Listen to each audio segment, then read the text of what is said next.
Pinag-aaralan ng pamahalaan ang lahat ng paraan para ma-repatriate si Zaldico. Ayon kay DILG Secretary John Vic Rimulya, anya halos imposible sa ngayon ang extradition dahil walang extradition treaty ang Pilipinas at Portugal. Inamin din ng kalihim na may crisis of confidence ang bansa dulot ng korupsyon, partikular sa manumayang flood control projects. Si Creslin Catarong magbabalita.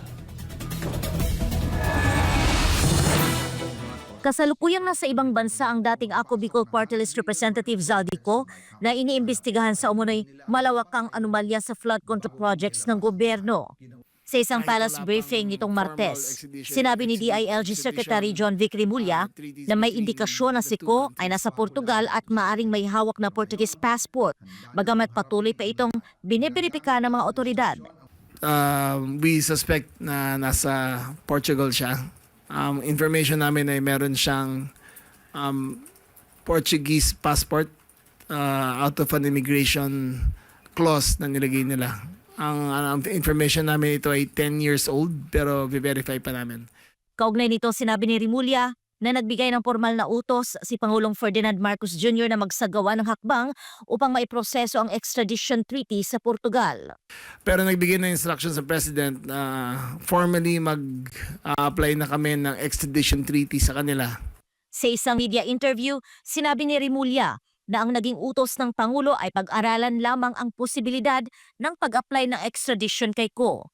Pero nakikita nilang halos imposible sa ngayon ang extradition laban kay Ko dahil sa kawalan ng extradition treaty sa pagitan ng Pilipinas at Portugal kung saan hinihinalang naroroon ang dating mambabatas. Dagdag ng kalihim, bagamat isang extradition sa mga legal na opsyon, ito ay itinuturing na huling opsyon ng pamahalaan dahil sa matagal at masalimuot na proseso.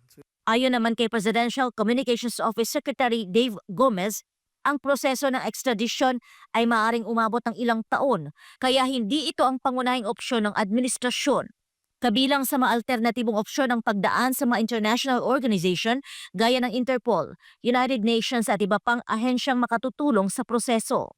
Si Ko ay kabilang sa mga iniugnay sa mga alegasyon ng bilyon-bilyong pisong irregularidad sa flood control projects, kabilang ang umunoy budget insertions sa pambansang pondo. Matatanda ang isiniwalat din ni Ko ang iba pang mga umano'y sangkot sa mga anomalya kung saan kabilang sa mga pinangalanan niya si Pangulong Ferdinand Marcos Jr. at si dating House Speaker Martin Romualdez. Dahil sa mga anomalya sa flood control projects, inihayag ng DILG na nakararanas ang bansa ng crisis of confidence sa pagitan ng mamamayan at pamahalaan. Narinig yun naman ang pahayag ni Secretary Claire na ang ating Pangulo ay nagbigay ng bagong prioridad para sa local government. Higil to sa sigaw ng tao para maibalik ang tiwala ng mga mamamayan para sa ating mga pamahalaan. There is a crisis of confidence now between the people and the government.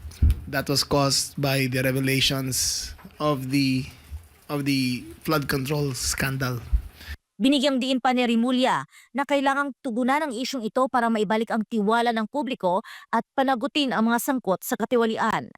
Ngayon na nakita natin kung ano ang depekto ng ating budget, ang depekto ng ating gobyerno, ginagawa lahat ng ating Pangulo para pumarehas ang laban. Tama niya ang mali sa DPWH. Para sa Diyos at sa Pilipinas kong mahal, ito si Creslin Catarong, SMNI News.